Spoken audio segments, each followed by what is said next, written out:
Felifeli TV àjààbálẹ̀ làwọn ìròyìn ti wà, máa wò lóòrèkóòrè. ọpẹ́ ní fọlọ́run ọba olùdá ayé, ọba lánàá, ọba lónìí, ọba lọ́la, ọba tí ó máa bẹ nígbà táyé bá ń jáyé, ọba yìí náà ló máa ṣẹ́kù nígbà tí ò bá sí tó ń jáyé mọ́. Títóbi ní fọlọ́run o, ọba tí ò lórogún, tí ò lọ́bàkan, tí ò lẹ́ni tó ń fọ̀rọ̀ lọ̀ kó tó di bó ṣe gbogbo ohun tí ó bá fẹ́ ṣe. Gbogbo àwọn tó jẹ́ alágbára ayé látòrí ààrẹ títí tó fi dórí àwọn kábíyèsí àti àwọn tó wà nípò lọ́kan òjọ̀kan, gbogbo wọn ni wọ́n máa ń gbàmọ̀ràn ká tó ṣe gbogbo ohun tí wọ́n bá fẹ́ ṣe. Ṣùgbọ́n Ọlọ́run tí ò rí bẹ́ẹ̀. Mo dúpẹ́ lẹ́yìn ìgbà tá a kí Ọlọ́run tán, mo kí gbogbo ẹ̀yin tí ẹ̀ ń wò wá pátápátá káàkiri àgbáyé lọ́kùnrin lóbìnrin níbikíbi tí ẹ bá wà ní dédé àkókò yìí, gbogbo yín pátápátá ni mo kí. Òní ní ọjọ́ 4 nínú oṣù kejìlá ọdún 2020, oṣù tó gbẹ̀yìn ọdún 2024. Òun náà ni àwà yìí tọ́. Gbogbo bí ọdún náà ṣe wá lọ sópin, Ọlọ́run má jẹ́ ká bá wọn dópin o. Ayé wa, àwa àtàwa ọmọ wa àtẹ̀mí mọ̀lẹ́bí wa, Ọlọ́run wàhálà tí ó dé tí ó kan ẹnìkankan wa, Ọlọ́run má jẹ́ kó kàn wá o, má jẹ́ kó kan ará, má jẹ́ kó kan ẹbí wa. Lẹ́yìn ìgbà tí mo kí wa tán, mo kí olùdásílẹ̀ ìkànnì yìí àti ẹni tí ó ń tarí mi sí atẹ́gùn ní ọjọ́ ti tòní, gbogbo yín pátápátá ni mo kí. Ọ̀rọ̀ tó lọ lórí ìròyìn Felifeli TV, ibẹ̀ ni ẹ tún darapọ̀ mọ́. Èmi ọmọ yín náà ni àbúrò yín, Comrade Quadri Ọláwálé. Èmi náà ni ẹyẹ méjì jàṣà lórí ọ̀rọ̀ tó ń lọ. Ẹ bá wa kíyèsí, ẹ̀yin àgbààgbà, ẹ̀yin àgbààgbà ilẹ̀ Árèwá, ẹ̀yin àgbààgbà ilẹ̀ Yorùbá, ẹ̀yin àgbààgbà ilẹ̀ Ìgbò, gbogbo yín lọ̀rọ̀ kàn, ẹ̀yin àgbààgbà ilẹ̀ Fúlàní, gbogbo ọmọ Nàìjíríà lápapọ̀ nílé lóko, gbogbo wa lọ̀rọ̀ kàn. Ọ̀rọ̀ tó ń lọ, ẹ bá wa kíyèsí, nítorí wọ́n máa ń sọ wípé yóò dáa, yóò dáa, yóò dáa. Orin táwa gbọ́ nìyẹn títí tá a fi dàgbà, a sì tún gbọ́ náà ni pé yóò dáa, yóò dáa. Níjọ́ wo ló fẹ́ dáa? Àwọn kan tiẹ̀ ń sọ pé ká pín, bóun ló máa jẹ́ ó dáa. Bẹ́ẹ̀ ni àwọn kan sọ pé pínpín ò ní ìtumọ̀. Gbogbo ẹ̀ náà, orí ọ̀rọ̀ náà ni gbogbo ẹ̀ dá lé lórí. Wọ́n ní tó bá kọjú sẹ́nìkan, ẹ̀yìn ni máa ń kọ sẹ́lòmíì bí ìlú gángan. Ǹjẹ́ nínú ìwòye tèmi àti lórí gbogbo ohun tó ń lọ pátápátá náà la fi gbé wá, tá a fi sọ pé ọ̀rọ̀ tó ń lọ, ẹ bá wa kíyèsí. Níbo là ń lọ lónìí? Orí ọ̀rọ̀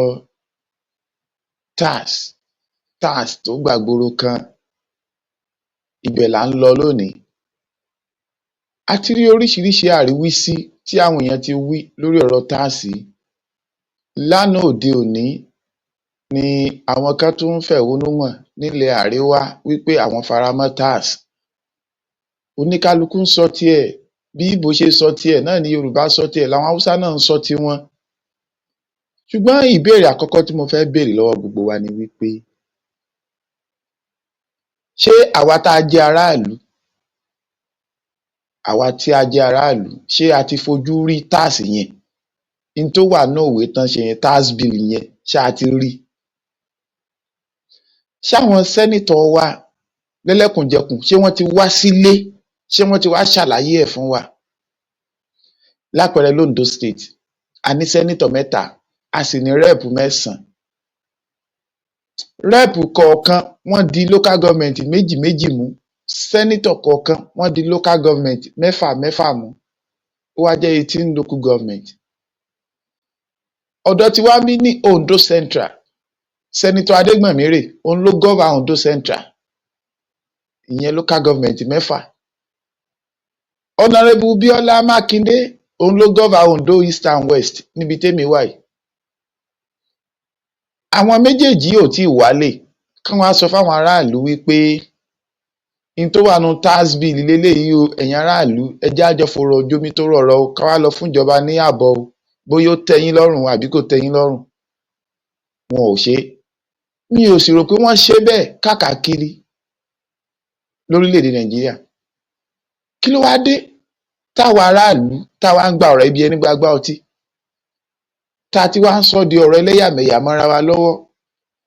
àti ráwọn sáìdì kan tí wọ́n jáde pé ó dáa torí pé Yorùbá nìkan ló ń san tax, àwa là ń consume nǹkan jù, àwa la láwọn iléeṣẹ́ tó pọ̀ jù, àwọn Haúsá yẹn ò kì í san tax, wọn ò ṣiṣẹ́ ń tiwọn, àti rí tó ti ń jáde. Ṣé ti ráwọn pípù tán ń darí wa wọ̀nyí, wọ́n mọ ohun tán ń ṣe, àwa aráàlú là mọ ohun tá à ń ṣe sẹ́, mo máa ń sọ gbogbo ìgbà. Kí ló dé tá à ń ṣíwájú ẹlẹ́ẹ̀dẹ́pẹ̀ẹ́dẹ́? Kí ló dé yẹ ká ní sùúrù ká pe àwọn sẹ́nítọ̀ wa, rẹ́ẹ̀pù wa pé ẹ máa bọ̀ o, ẹlẹ́ẹ̀ṣọ́ ẹ ti gbé tax bill jáde o, kí ló wà nú ẹ gbé wá o, ẹ jẹ́ káwa aráalé wò ó, kájọ fọ̀rọ̀ jómi tó rọrọ̀. Bóyá lóòótọ́ ni ò ní please ẹ̀yà Haúsá tó jẹ́ pé ẹ̀yà Yorùbá ló máa favour jù. Kíní kan ni mo sì fẹ́ ká mọ̀ dájú, kò sí oore tí ọlọ́tá ń ṣe fékùrọ́. Ẹ rí i pé tá a bá fẹ́ pa èkùrọ́, a máa ń fi èkùrọ́ sórí ìyá ọlọ ni, àwọn á mú ọmọ ọlọ a máa wó mọ́ èkùrọ́. Ẹ rí i pé àtòkúta òkè àti òkúta tìsàlẹ̀ kò sí eléyìí tó ṣe èkùrọ́ láǹfààní. Bí wọ́n ṣe rí tinú ẹ̀ gbà jáde ni wọ́n máa wá, tí bá ṣe ń lù ú lọ́mọ ọta ni tìsàlẹ̀ ó máa papọ̀ mọ́ títí tí ó fi fọ́, tí wọ́n fi ráàyè mékùrọ́ náà jáde. Àwa wo lèkùrọ́? Àwa wo lọmọ inú èkùrọ́? Àwa wo ni ọlọ́tà? Ṣé ti ráwọn tán ń lù wá lùkulù yìí? Àwọn gangan ni ọlọ̀. Ààrẹ àti igbákejì ààrẹ àti sẹ́nítọ̀ àti rep. Ààrẹ gangan ni ìyá ọlọ. Àwọn sẹ́nítọ̀ àti rep gangan ni ọmọ ọlọ. Àbí ká sọ pé ààrẹ ni ọlọ, ọmọ ọlọ. Àwọn sẹ́nítọ̀ àti rep ni ìyá ọlọ. Nítorí àwọn sẹ́nítọ̀ àti rep, àwọn náà dúró gẹ́gẹ́ bí aṣòfin. Àwọn náà máa wò ó bóyá òfin yìí dáa, bóyá ó máa pé mẹ̀kúnnù àbí kò ní pé mẹ̀kúnnù. Àdúró ká wò bẹ́ẹ̀. Àwa ń gbà á bí ẹni gbagba kinní kan. Yorùbá ló ń san tax, Èkó ló ní kinní jù, ilẹ̀ Yorùbá ò ṣe kinní, a dẹ̀ ń san tax. Ẹ dúró, gbogbo owó táwọn gómìnà ń gbà láti ẹjọ́ yìí, àwọn ọmọ Yorùbá mọ̀ làwọn gómìnà ilẹ̀ Yorùbá, kí náà fowó yẹn ṣe sílẹ̀ Yorùbá? Àwọn kan tiẹ̀ jáde wọ́n ní Tinubu ló build Lagos, ó mọ ohun tó ṣe pẹ̀lú tax reform. Ọmọ ìlú Èkó mélòó ni nǹkan dẹrùn fún lónìí? Àwọn tó ń gbénú Èkó mélòó ni nǹkan dẹrùn fún? Ṣé àwọn tó ń ṣe wàhálà láṣẹ fẹ́ kú, tí wọ́n mú mọ́ọ̀lù ẹ̀, tí wọ́n gán mọ́tò, tí wọ́n ṣe gbogbo ẹ̀ káàkiri Èkó tó ń rùn, tẹ́kẹ́ tó wọ Ọjọ́ta lẹ́tì máa gbóòórùn nínú Èkó.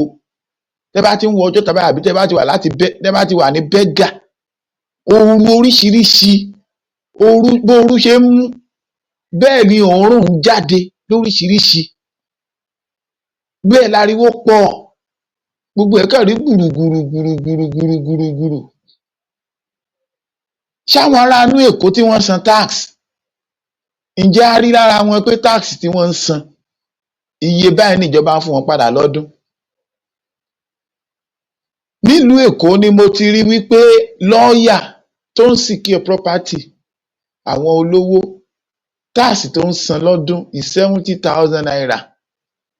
Táwọn onímọ̀rúwá tí wọ́n sì ń já 2,500 naira ticket every day. Ẹ multiply 2,500 every day times 30, ẹ multiply ẹ̀ by 30. Ẹ wo iye tó mọ fún wa.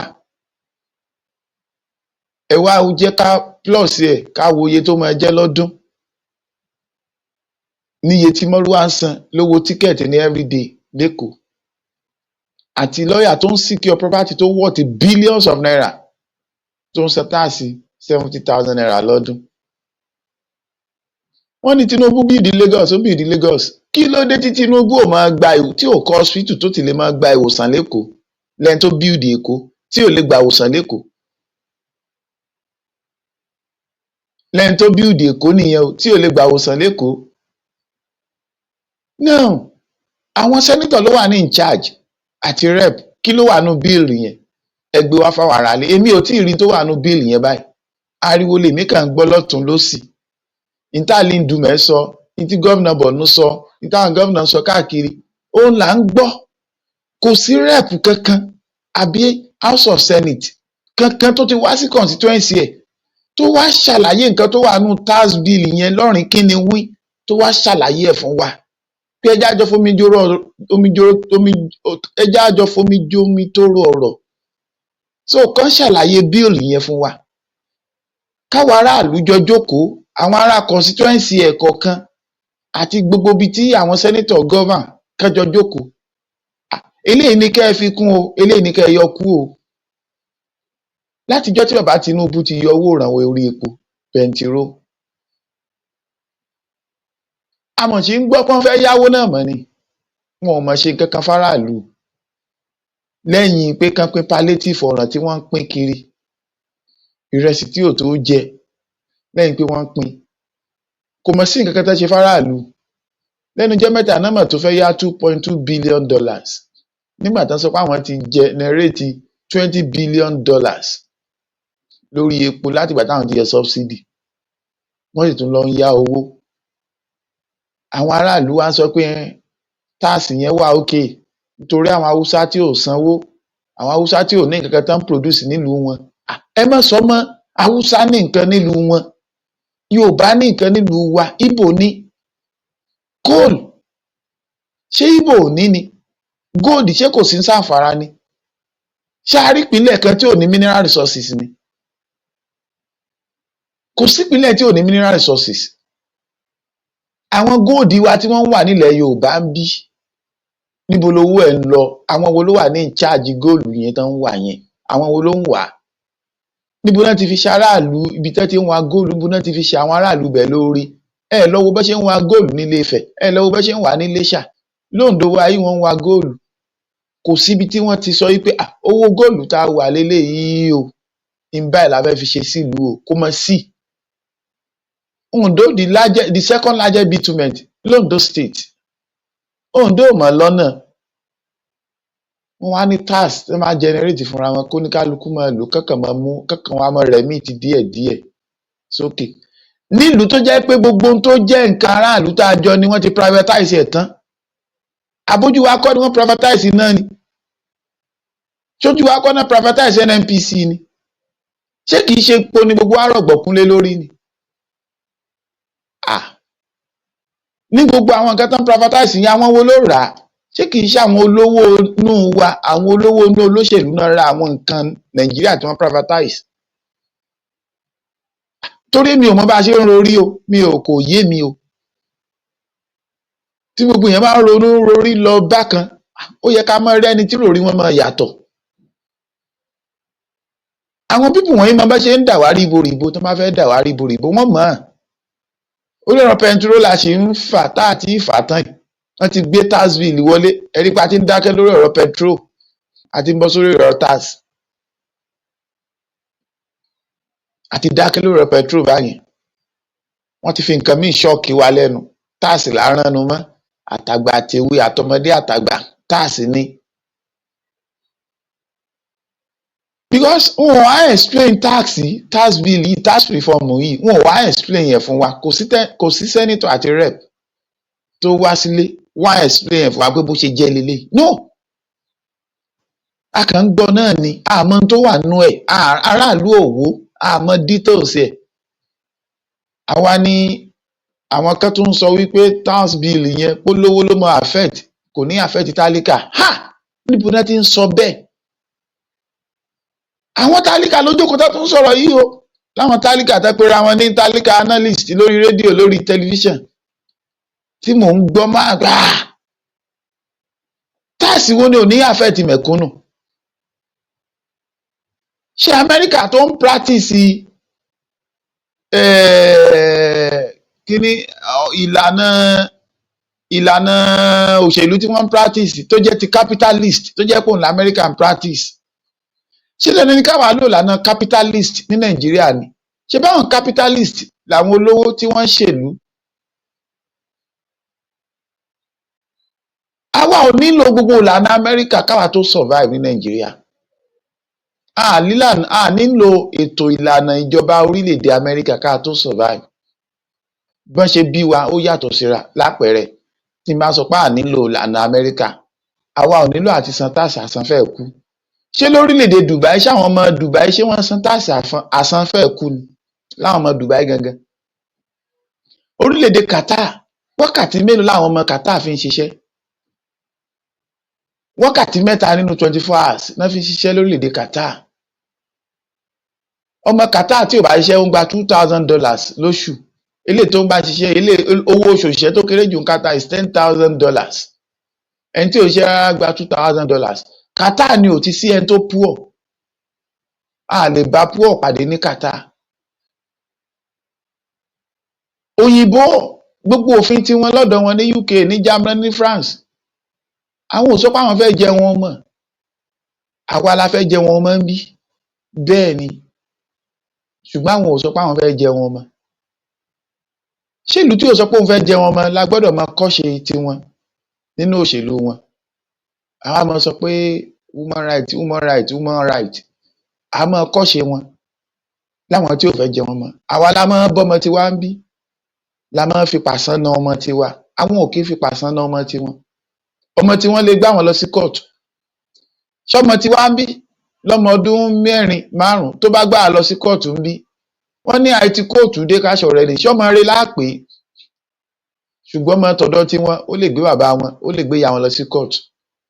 Ọmọ tiwọn lọ́hùn ló lè, tó bá ti pọ́ ọmọ ọdún 4 àbí ọmọ ọdún 5, tó bá jẹ́ ọmọ obìnrin, ó lè sọ pé obìnrin kò wù òun kó ń jẹ́ obìnrin mọ́.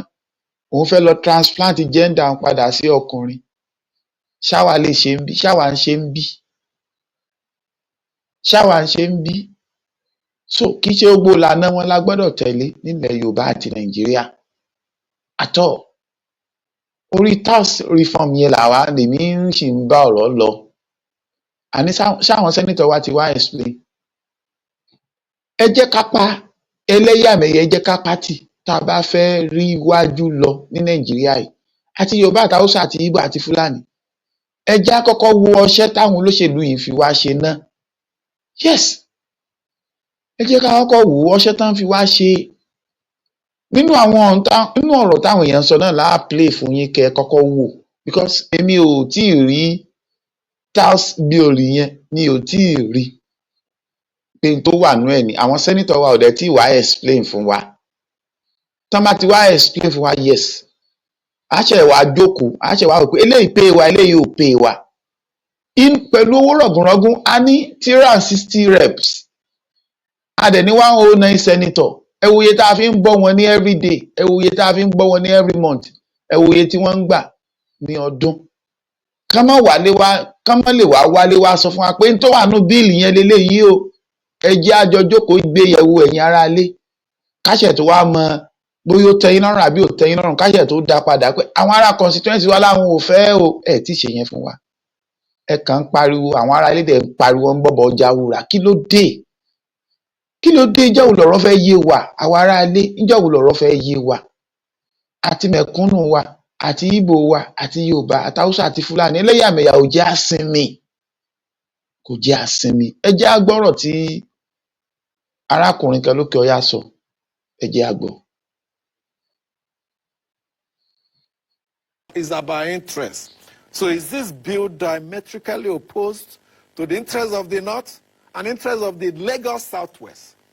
The truth of the matter is there is contention, regional contention, no gainsaying about that. And the North is saying that if this bill goes through, according to Professor Zulu, the governor of Borno State, it is going to hurt the North significantly, and that there will be consequences, right? That is generally the position, of the North. And then if you go back to the Southwest, they say, no, we are tired. It can't continue this way. It is important for the bill to go through. So you have this dichotomy of idea. But I think this is the time for proper reflection, even from the North, right? We have to look at ourselves as a factor of production and consumption. Like, the North is actually one of the largest consumers in almost everything that is produced in the country. Even when you look at the report that was passed by the tax reform bill, it was clearly stated and is there. For instance, look at me. My cap is from Maiduguri. This cloth that you see is from Kano. The sewing is done in embroidery. Embroidery is done in Zaria. you know, and so many other things. And I have singlet, I have this, and this is a typical northern outfit. So we consume more water because we are in a dry region, right? We consume more drugs because most of us are affected with malaria and other tropical diseases, right? We consume more food, you know, because of the condition, and we then produce the food. So it's not a bad deal. What I think we should pay attention to is what is the technology that will ensuring the sovereignty of the collection of that data, that once we consume in Adamawa state, for instance, my state, that every consumption is properly tallied, calculated, and is coming back to me. And if that is the case, then it is important for us also to create policies and programs that will enable purchasing power of ordinary people to be able to buy more so that they can consume more, so that more tax can be generated. So while we try to create that productive base, we negotiate terms of development program because we need access to the port and we have Calabar port. And there's a direct link between Calabar all the way to Maiduguri. We can concession this. It's easier in terms of access. It's easier in terms between of access. Maiduguri and Calabar. And Calabar, yes. So we can concession these people like us in the north that are businessmen.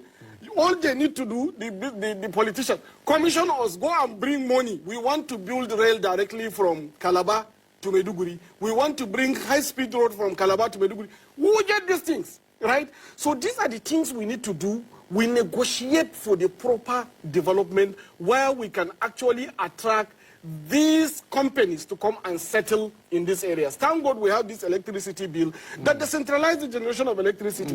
Why can northern states And I'm not seeing much powers? efforts on the part of the north. I've seen some states in the south, Enugu State, Ekiti State, Edo State, passing legislations, establishing the framework, and I'm not seeing commensurate action on the part of the north. So that is one of the things that we need to fix. It is very important for us to put our thinking cap and begin to create a productive enterprise settings. Like we used to have Northern Nigeria Development Company. That NDDC used to be one of the largest company that with media, you know, with different manufacturing interests, with a lot of interest. But now it's not there. So why can't we revive it? Why can't we have Northeast Development Commission, Northwest Development Commission? Why don't we have Northeast Development Company and Northwest Development Company? Why can't they create productive value? Attract. Commission is just to spend. Exactly. Company is to produce. To produce, yes. Now again, one of the most important things is that all economics have agreed that the biggest factor of development is population. And we have this population. All we need is to a little bit upgrade their purchasing power. Once these people per capita has been upgraded by giving them something to do so that they can produce, automatically you have developed the That's region. an important point you raised there. The per capita of the population is as much important as even the number, because if they have disposable income, then they are in a place now to begin to engage in economic activities, either production or even consumption. Exactly. Let's take a break now. When we come back. Ṣé ti rí ọ̀rọ̀ báyẹn? Àkọ́kọ́ náà, ẹ rí i pé ọ̀rọ̀ tí arákùnrin ọmọ ilẹ̀ Haúsá yìí sọ kò sọ̀rọ̀ tó wà bias. Kò sọ̀rọ̀ tó wà bias. Ní tí mo fẹ́ ká máa ṣe nìyẹn. Ẹ jẹ́ ká sọ̀rọ̀ bí ọ̀rọ̀ bá ṣe lọ. Arákùnrin náà sọnù ọ̀rọ̀ ẹ̀ pé according to Professor Zulum, ìyẹn gómìnà Borno, pé tó wà ní tax bill tó sọ, tọ́ndẹ̀ sọ pé ó wà ń bẹ̀. Mi ò tí ì rí ẹni tó jáde nínú àwa masses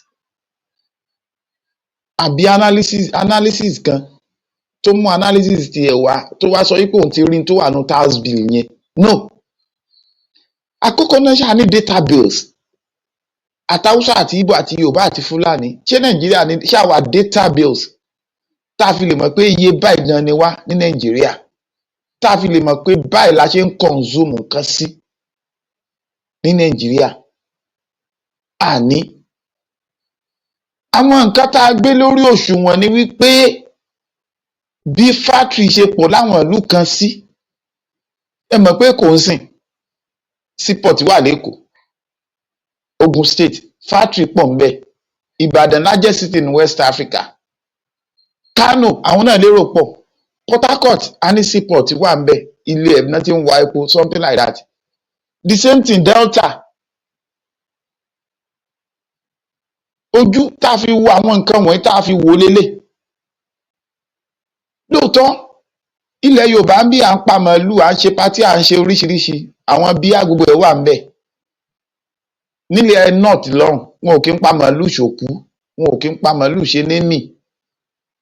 Lẹ́yìn tó bá fẹ́ ṣe ìyàwó tán náwó sí jù nìyẹn, àbí tán fẹ́ sílé something like that, àtàwọn olówó àti elite inú wọn táwọn náà ti wà social ṣẹgẹt. Bọ̀ pé amú àǹkó bí ilẹ̀ Yorùbá bí aṣòkú kò sí lọ́dọ̀ tiwọn. Wọ́n pọ̀. Bọ̀ kinní kan ni a sọ pé north pọ̀. Mi ò tí ì rí ibi tí north tó ti ń pọ̀ ju àwọn south lọ rí. Bẹ́ẹ̀ ni, because tá bá wo south dáadáa, ibẹ̀ ni kì í gbóná púpọ̀ táwọn èrò máa ń pọ̀ sí. North ò kí ń pọ̀ tó south láwọn orílẹ̀-èdè gan ní gbogbo àgbáyé. Now, ṣé gbogbo wa la máa consume nǹkan ni? Ṣé north ò ní tán consume? Àwọn kan tiẹ̀ sọ nínú ọ̀rọ̀ bias táwọn kan sọ, wọ́n láwùsá ò kí ń ṣiṣẹ́. Wọ́n á pé haúsá wo ni ò kí ń ṣiṣẹ́? Àwọn ló ń gbẹ́ kànga fún wa ní ìsàlẹ̀ wa ń bí.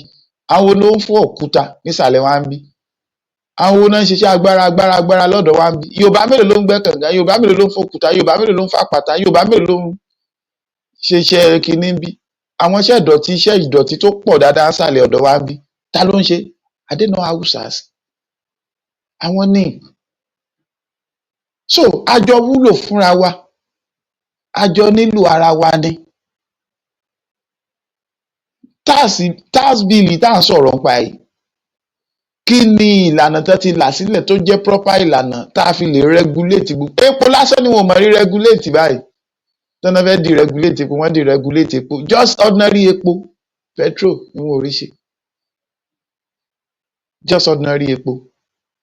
So ìwòye tèmi lórí ọ̀rọ̀ tax ó ní wípé kémi tó lè gbà wípé tax bill yìí ó máa ṣe mẹ̀kúnnù lóore, àwọn tá a rán lọ senator àti rep ẹ jẹ́ kán wálé, kán wá discuss ẹ̀, kán wá kan tó wà náà, kán wá kà á fún wa. Ìkan títí ń ṣẹlẹ̀ báyìí o, táwọn aráalé ò kọbi ara sí o.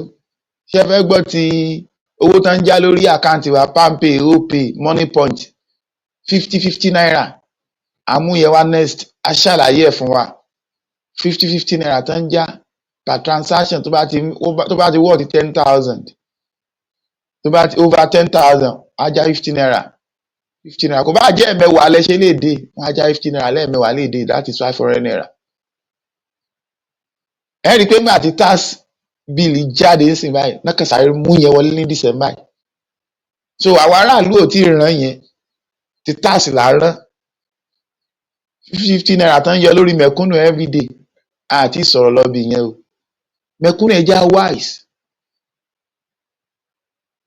Gbogbo ohun tí Tinubu lọ ṣe pẹ̀lú ààrẹ France, mẹ̀kúnnù ò rí yẹn jà sí, àrí yẹn sọ. Ọ̀rọ̀ Donald Trump àti rí yẹn sọ. But tax bill yìí là ń sọ pẹ̀lú ọ̀rọ̀ ẹlẹ́yàmẹ̀yà pé Haúsá ò kí ń san tax, ó dá ó fẹ́ fà wá lẹ̀ Yorùbá. Ṣáwọn gómìnà wa owó tí wọ́n ń gbà lówó nígbà tó ti yọ subsidy, ṣé wọ́n ná sílẹ̀ Yorùbá? Níbo náà ná sí? Kò sí ọ̀nà tó dáa ní across Ondo State. Ondo dẹ̀ jẹ́ the second largest bitumen in the world. Ọ̀nà wa ò dáa l'Ondo State. Minimum wage tí gómìnà ló máa san, kò séèyàn ní level 1, level 2, level 3 tó máa gbà á. Gómìnà fi campaign, àwọn aráàlú dẹ̀ sùn lé. Wọn ò gbà yẹn síṣẹ́ o. So in tí ò yé mẹ̀kúnnù ó pọ̀ ju tó yé wa lọ. In tí ò yẹ ká jà sí òun là ń jà sí o.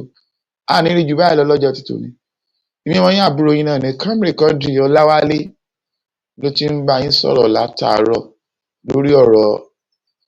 lórí ìkànnì ìròyìn Fẹ́lifẹ́li TV. Ọ̀rọ̀ tó ń lọ òun làpàkọ́lé ètò tax bill. Ọ̀rọ̀ tó ń lọ lètò wa tax bill ní àpàkọ́lé ètò tòní. A ní rí jù báyìí lọ o. Yóò dára fún wa o. Ẹ mọ̀ yáṣẹ́, ó dàbọ̀.